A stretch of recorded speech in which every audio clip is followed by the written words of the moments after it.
perkenalkan, nama saya Diki Rasmana Putra Jasmara dari kelompok 2. Di sini saya menjelaskan tentang definisi apa itu uji Moseley.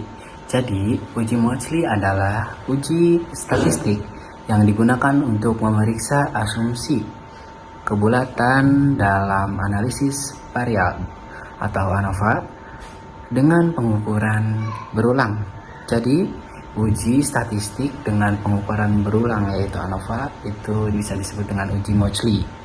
Nah, asumsi berarti dengan varian yang selisih skor antara semua pasangan kondisi dalam sama. Uji Moseley ini penting untuk menemukan apakah hasil ANOVA dapat diinterpresentasikan secara valid tanpa koreksi tambahan terhadap derajat kebebasan. Nah, selanjutnya ada tujuan. Nah, tujuan di uji Moseley ini yang pertama mengetahui apakah data memenuhi asumsi atau kebulatan. Tujuan utama uji Moseley adalah menguji kesamaan varian perbedaan antar sama pasangan kondisi perlakuan dalam pengukuran berulang. Nah, yang kedua yaitu menjamin validitas hasil repeat measures ANOVA. Nah, jika asumsi tidak diuji dan ternyata dilanggar, maka hasil ANOVA itu bisa mengalami bias atau kesalahan tipe. Nah, yang ketiga yaitu menemukan kebutuhan penggunaan koreksi derajat kebebasan. Nah, jadi jika hasil uji Moseley signifikan kurang dari 0,5, maka menunjukkan bahwa asumsi spesifisnya dilanggar sehingga perlu menggunakan koreksi seperti Greenhouse-Geiser yang memiliki epsilon kurang dari 0,75 dan bisa yang lainnya. Nah, seterusnya itu ada manfaat. Nah, yang pertama manfaat uji Moseley ini membantu mengecek data. Uji ini berguna untuk mengetahui apakah data sudah memenuhi syarat sebelum dijalankan analisis lebih lanjut ataupun tidak. Nah, yang kedua itu mencegah hasil yang salah. Jika syaratnya tidak terpenuhi, maka hasil perhitungan bisa menyesatkan. Uji ini membantu menghindari kesalahan tersebut. Nah, yang ketiga yaitu menemukan langkah selanjutnya. Nah, jika data tidak memenuhi syarat, uji ini akan menunjukkan bahwa kita perlu pakai rumus koreksi agar hasil tetap benar. Nah, yang keempat dan terakhir yaitu membuat hasil penelitian lebih akurat. Dengan uji ini, hasil analisis seperti lebih terpercaya dan bisa dipertanggungjawabkan. Seperti itu. Selanjutnya akan dijelaskan oleh teman saya. Halo, di sini saya Dita Fitriani. Saya akan menjelaskan tutorial cara menggunakan SPSS untuk mencari uji Moseley. Yang pertama itu kita masukkan datanya terlebih dahulu, cari file data Excelnya, kita pencet, klik data Excelnya, selanjutnya klik open. Selanjutnya, ketika data Excel tersebut masuk ke SPSS, akan seperti ini tampilannya. Kemudian, lihat data view-nya. Dalam data tersebut kan sisi siswanya itu ada 32. Mari kita hapus rata-ratanya, klik delete. Rata-rata yang keduanya, klik juga delete. Nah, selanjutnya hapus juga yang skor, bagian skor, kita delete juga. Nah, selanjutnya kita klik variable view. Kita klik pada bagian label, ditulis intervensi.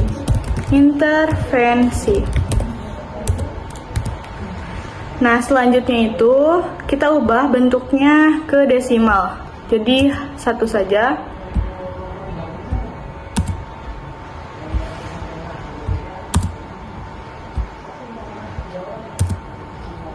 Kita ubah semuanya ke 1 biar mudah.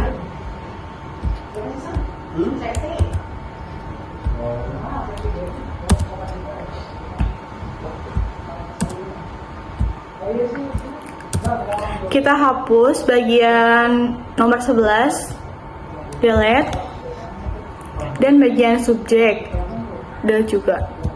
Di sini bagian name kita ubah, yang bagian baseline pertama kita ubah menjadi A1 underscore 1. Nah, bagian nomor 2-nya kita ubah A1 underscore 2. Selanjutnya kan kita menggunakan 3 pertemuan, jadi sampai 3. A1 underscore 3.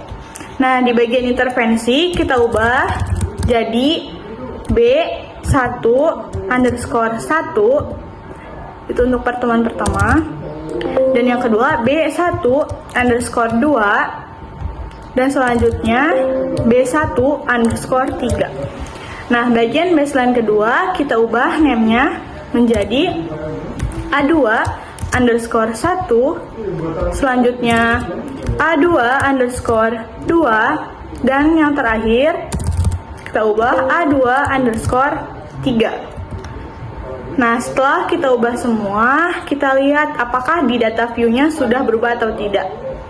Nah, ternyata sudah berubah ya, dari siswa nomor 1 sampai ke 32, sudah berbentuknya desimal.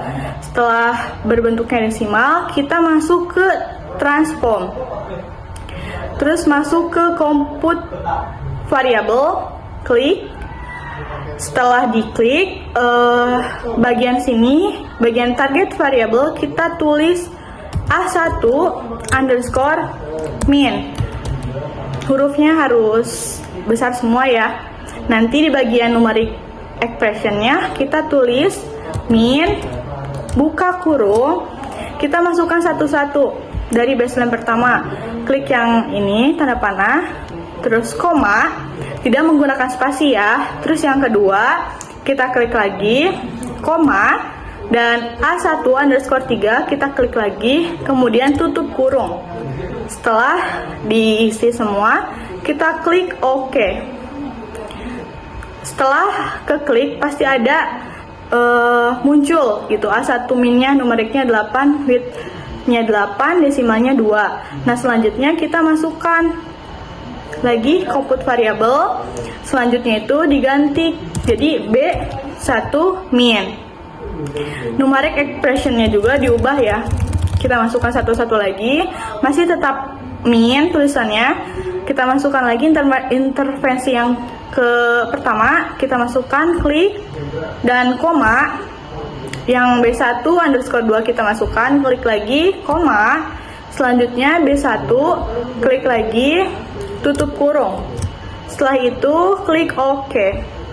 Nah, yang terakhir baseline 2 kita masukkan lagi transform compute variable. Lalu kita ubah ininya menjadi A2 min, masih tetap min. Numeric expression-nya klik lagi baseline pertama, koma, A2 underscore 2, klik, koma, A2 underscore 3, klik, tutup kurung. Setelah sudah, sama seperti tadi, kita klik OK. Setelah semuanya terisi, akan tampilannya seperti ini ya. A1 underscore min, B1 underscore min, A2 underscore min. Setelah itu, kita masuk ke analis dan masuk ke general linear model yang repeat measure. Kita masuk within subject factor name-nya kita tulis fase saja. Number of level-nya karena kita tidak 3 fase ya, jadi 3. Klik ini, terus define ya. Nah, selanjutnya akan muncul seperti ini repeat measure-nya. Nah, setelah itu kita masukkan yang within subject variable-nya, fasenya. Tadi kan sudah ya, kita masukkan 3 fasenya. Klik ini. Yang kedua, B1 underscore min diklik, A2 underscore minnya diklik. Setelah itu, klik option.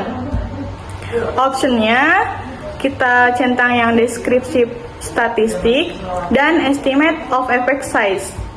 Setelah diklik, harusnya di sini ada yang uji mostly gitu, tapi tidak ada. tapi tidak apa-apa karena nanti di ending akan ada. Kita klik continue. Setelah itu, setelah semuanya diklik, kita klik OK.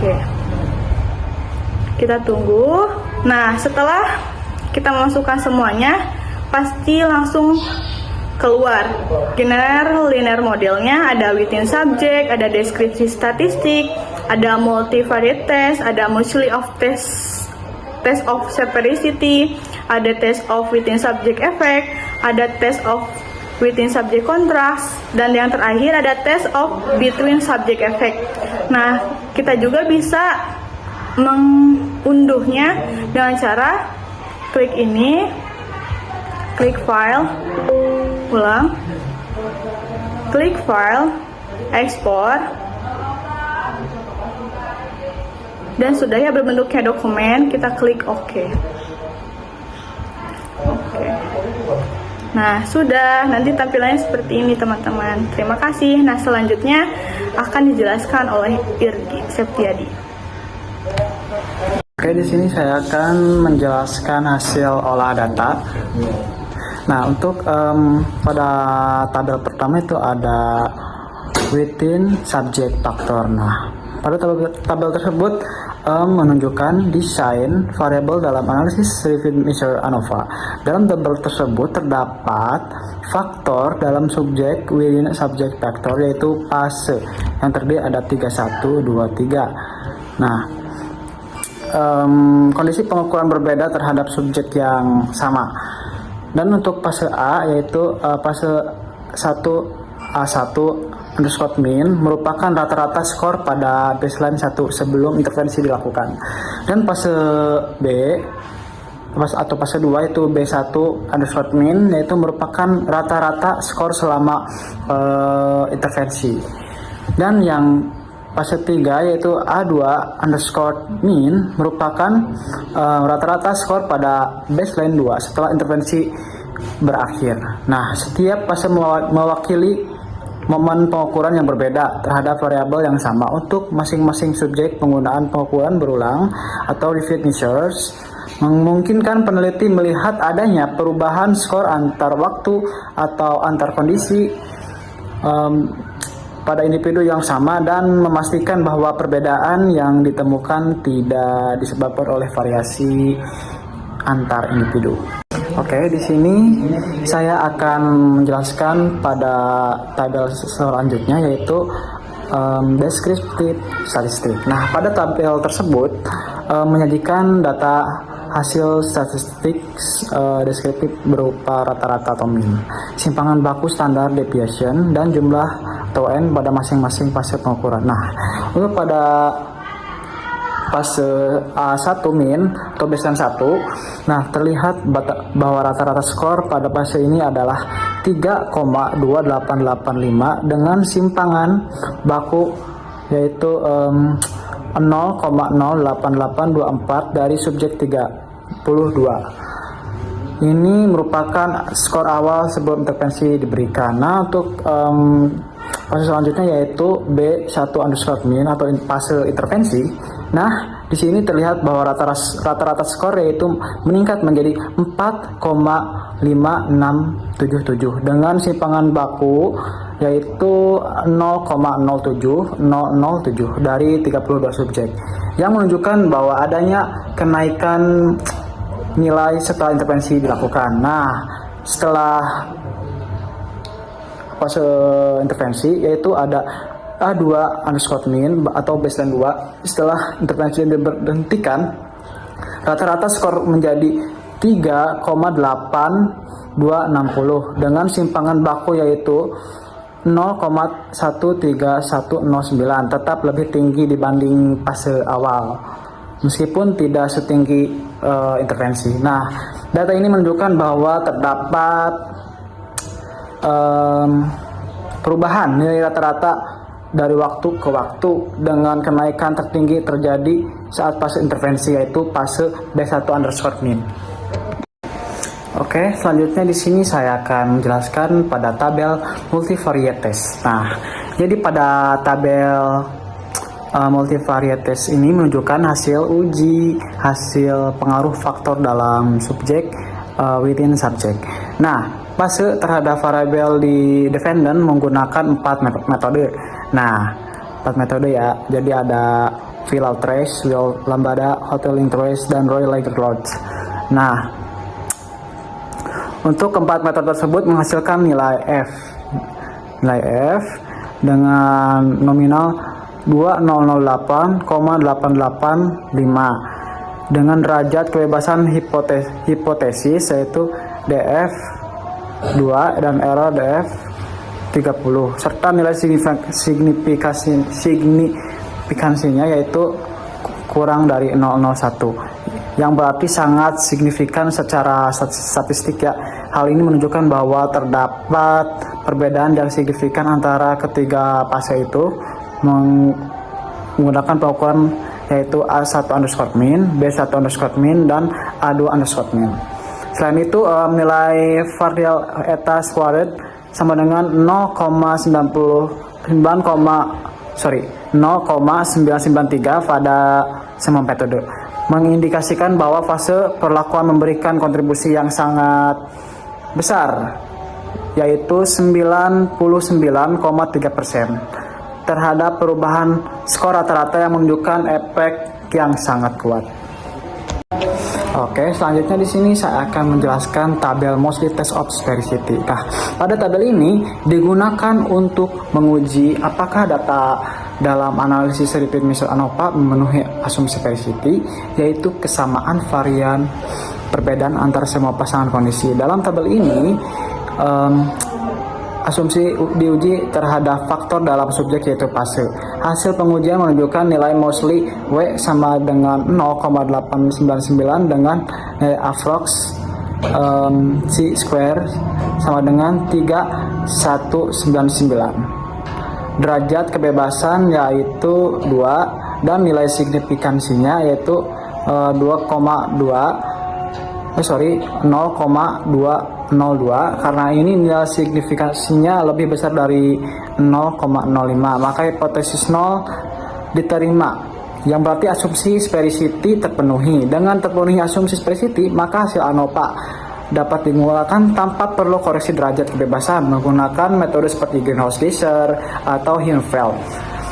Nilai epsilon pada kolom greenhouse geyser yaitu 0,908, Hirschfeld yaitu 0,962 dan lower bound yaitu 0,500.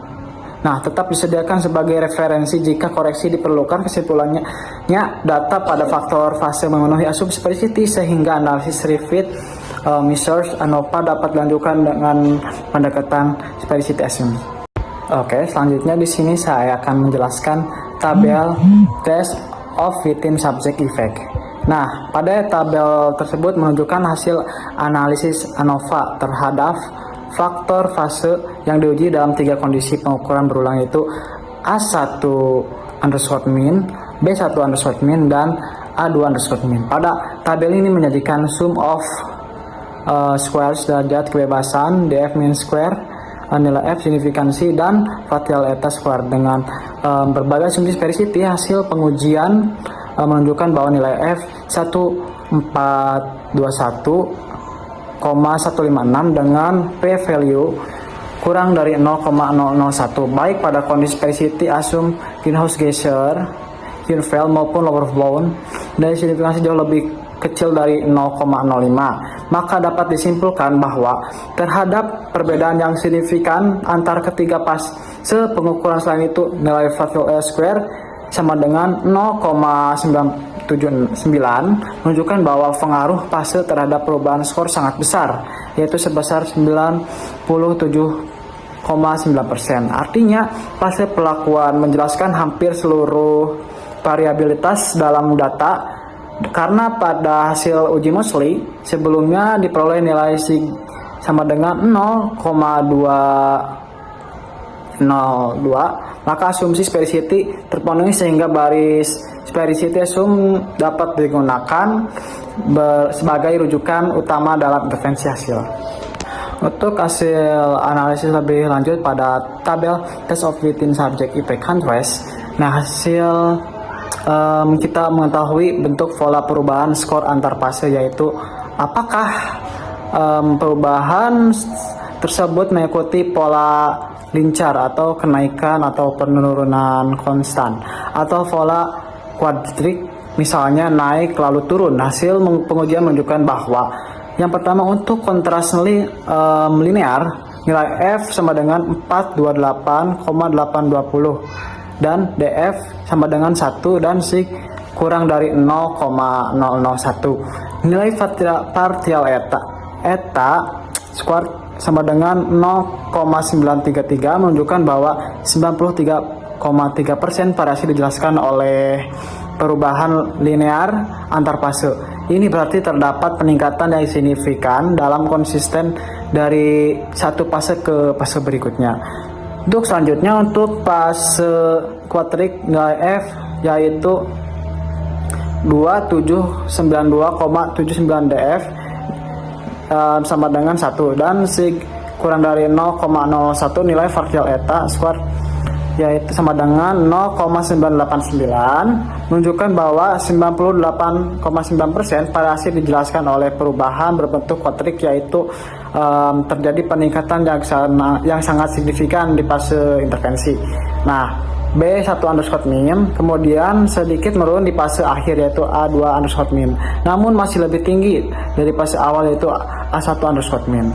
Nah, nilai signifikansinya yang sangat kecil yaitu P kurang dari 0,001 pada kedua kontras menunjukkan bahwa baik pola linear maupun kuadrik signifikan secara statistik, namun karena kontras kuadrik memiliki sifat nilai F dan eta square yang lebih tinggi, maka dapat disimpulkan bahwa perubahan skors antar fase cenderung mengikuti pola kuadrik, meningkat saat intervensi lalu sedikit menurun setelahnya, namun tidak sekecil pas fase awal.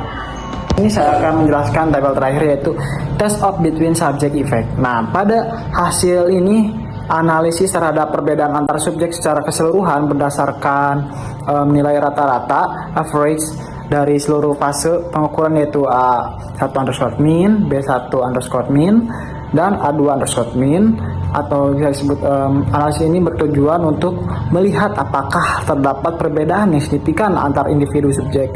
Dalam hal ini rata-rata mereka.